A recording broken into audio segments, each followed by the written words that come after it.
সরকার আমাদের সমাজকে বাঁচাতে হবে, অসাধু ব্যক্তিদের হাত থেকে সমাজকে অবশ্যই বাঁচাতে হবে। যেসব সরকারি অফিসার বেতনের বাইরে পাবলিকের চাই, আমরা তাদের অবিলম্বে বিচার করতে হবে।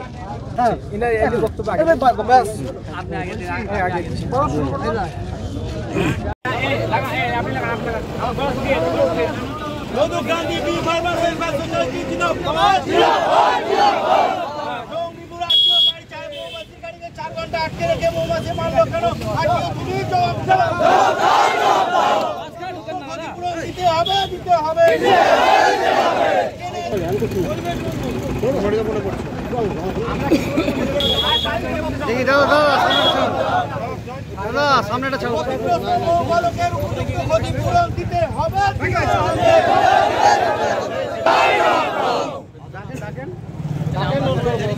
জুলুম করে 14,000 টাকা কোথায় গেল? আমাদের ক্ষতিপূরণ দিতে হবে। জুলুম করে 14,000 ঘুষ খায় কোথায় গেল? আজকে তুমি